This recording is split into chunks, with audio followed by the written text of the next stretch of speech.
જય સિયારામ, જય દ્વારકાધીશ।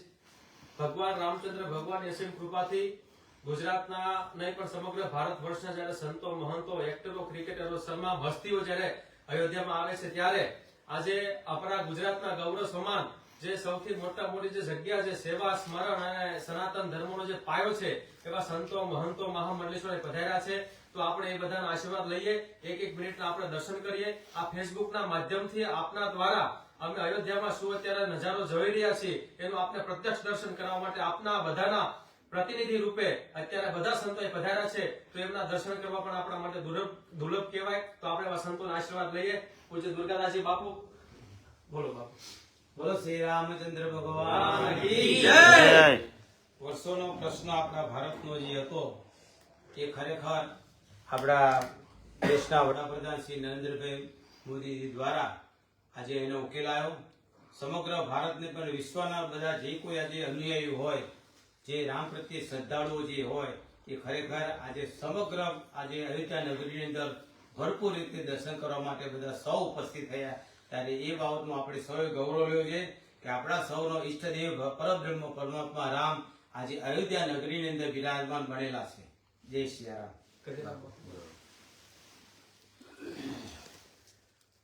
बोले रामचंद्र भगवान की जय। सनातन धर्म की जय।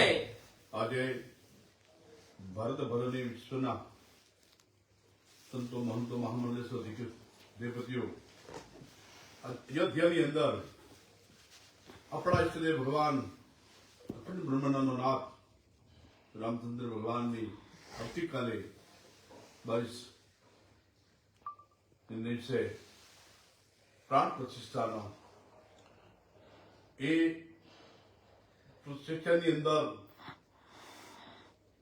આપણા દેશના શ્રી માનનીય વડાપ્રધાન ઘણા યુગ વર્ષોથી પ્રશ્નો હલ કરી અને રામ મંદિર બનાવી અને ભારતના સાથ અને સહકારથી આવું ભવ્ય એક ભગવાન નરેન્દ્ર સરકારનું જન્મભૂમિ ઉપર જે મંદિર બની ગયું છે એની પ્રાણ પ્રતિષ્ઠા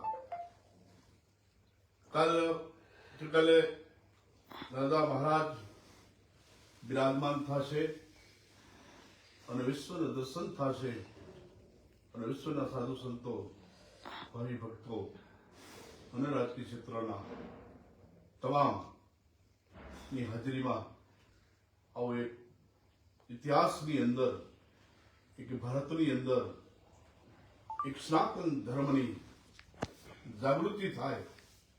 અને સનાતન ધર્મ એટલે મૂળ પાયો આપણો સનાતન ધર્મનો થયેલો જાગૃતિ થઈ રહી છે અને દરેક સાધુ સંતો અને રાજકીય ક્ષેત્રને મહાનુભાવો આ સનાતન ધર્મની પરંપરાને જળવાય, આ સનાતન ધર્મની ભગવાન રાઘવેન્દ્ર સરકાર પુરુષોત્તમ ભગવાન પરમાત્મા બહુ મર્યાદિત પુરુષ, એની મર્યાદિત પુરુષ ધર્મની મિશની માટે પાલન થાય એવી સમસ્ત વિશ્વ ભારતના ભાવિ ભક્તોને, સંતોને ખૂબ જ આવતીકાલની રામ જન્મભૂમિ મંદિરની વધાઈ આપ સૌ બધાઈ ખૂબ કરી એવી ભગવાન પરમાત્માના ચરણોમાં મિનટ પ્રણામ કરીને ખૂબ ખૂબ આનંદ કરી। જય શ્રી રામ। જય સિયારામ। આજે બધા સંતો અયોધ્યામાં બિરાજમાન થયા છે। આખા ગુજરાતનું સેવકોનું પ્રતિનિધિત્વ લઈ તમારા બધાના પુણ્યોથી આ બધા સંતો અહીં રામલલાના દર્શન કરવા માટે પધાર્યા છે। રામાયણમાં એક પ્રસંગ છે, ભગવાનની વિજય થઈ એના પછી દેવતાઓએ આશા રાખી હતી કે નાથ જબઈ કૌશલપુર હોય તિલક તમાર કૃપા સિંધુ મેં આવો દેખો ચરિત્ર ઉદાર। આ ઉદાર ચરિત્ર જોવા માટે જ્યારે દેવતાઓ તરસતા હોય એ સૌભાગ્ય આખા ભારતને માનવ જાતિને આજે મળી રહ્યું છે। આપ બધા જ્યાં છો ત્યાં ટીવી ઉપર એને નિહાળજો, 9 થી 12 માં રામધૂન કરજો અને સાંજે પોતેના ઘરે મિષ્ટાન બનાવીને જમણજો, જમશો અને 5 દીવા આપણા ઘરે, 5 તો નહીં, જે સક્ષમ હોય તો 5 અને સક્ષમતાથી વધારા હોય એ 50, 21, 51 દિવાળી કરજો. કારણ કે જ્યારે ભગવાન રામ જન્મ્યા હતા ત્યારે અયોધ્યામાં ઉત્સવ મનાવવામાં આવ્યો હતો.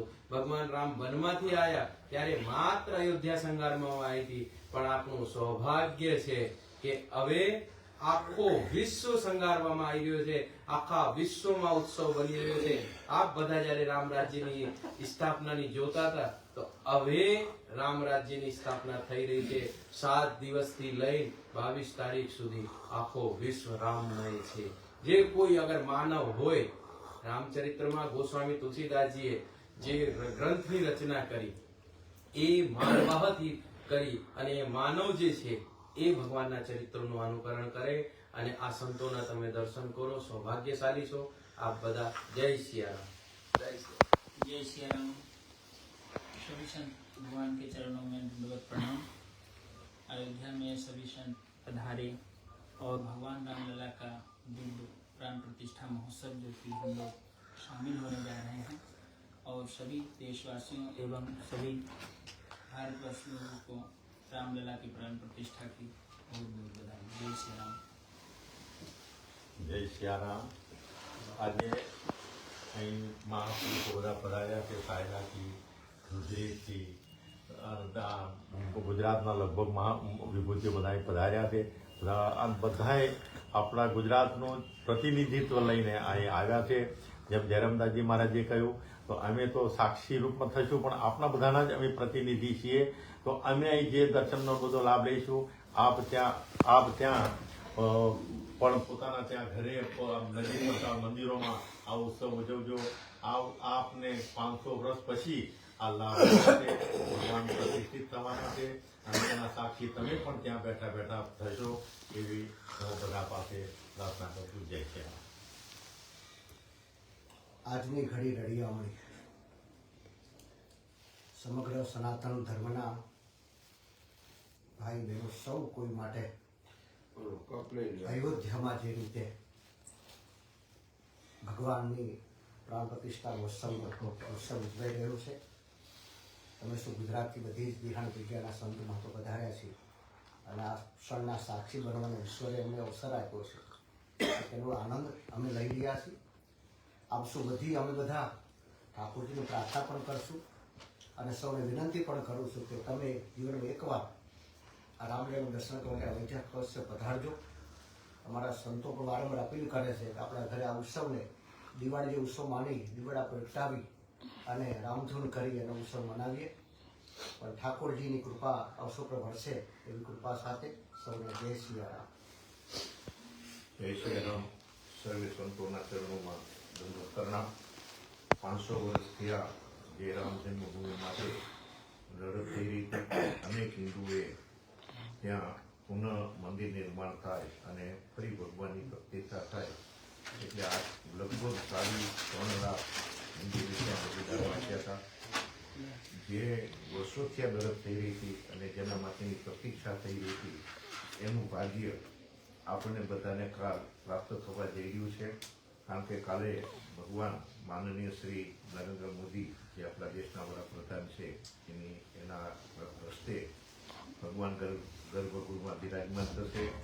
અમે ગુજરાતમાંથી અમારે કબીર મોરબીથી પરમ પૂજ્ય શ્રી સુરામ બાપુ, અમારે મારા દુર્ગાદાજી મહારાજથી અને આપણા કને છે. અમે તમારા બધાનું પ્રતિનિધિત્વ કરી રહ્યા છીએ. તમે ગુજરાતમાં કાલ એક હોલી અને ખૂબ ધામધૂમથી દિવાળી જેમ આપણે મનાવીએ એથી વિશેષ ઉત્સવ મનાવશો એવી અમારા બધાની પ્રાર્થના છે. જય શ્રી રામ.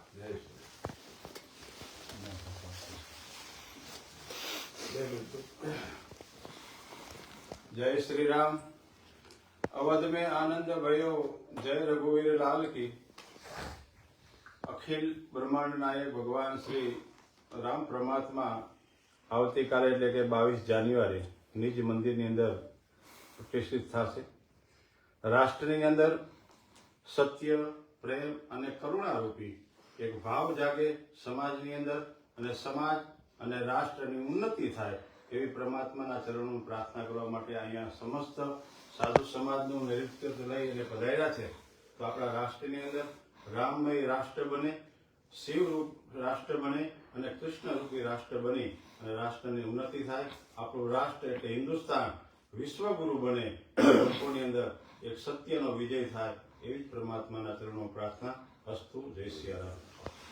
बोलिए सदगुरु भगवान की, रामचंद्र भगवान की जय. ગુજરાતથી દેહાણ જગ્યાના પૂજ્યપાદ મહામંડલેશ્વર સાહેબો, સંતો આ રામ જન્મભૂમિ મુકામે પધાર્યા છે. પેલો સાચો હૃદયનો આનંદ તો એ કે અમારી હાજરીમાં આ રામલલાની પ્રાણ પ્રતિષ્ઠા થાય છે. આ મોટા મોટો આનંદ છે. અમારી એમાં હયાતી છે. આજની તો કાલ એમ કે અમારા ગઈઠા એમાં હતા. અને રામ પ્રભુ અખિલ બ્રહ્માંડ આદિ બ્રહ્મ સ્વરૂપ એમની પ્રતિષ્ઠા થવા જઈ રહી છે. અને એ પ્રતિષ્ઠા આજના દિવસ પૂરતી જ ન બની રહે. આજથી નવ ઉત્થાન થઈ એ સનાતની રૂઢી પરંપરા આપણા જીવનમાં પ્રાણ પ્રતિષ્ઠા રૂપે અને પ્રાણની સાથે એ વણાઈને આપણે જ્યાં સુધી આ ધરાતલ ઉપર રહીએ ત્યાં સુધી રામલલાની સત્યની પ્રતિષ્ઠા વધતી જાય અને દિવસે દિવસે સમાજને, દેશને એક રૂઢી રામલલાની આદિ બ્રહ્મ સ્વરૂપા રામની જીવનમાં પ્રતિષ્ઠા થાય.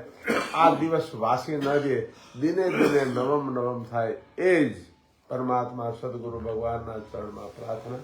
જય શ્રી રામ.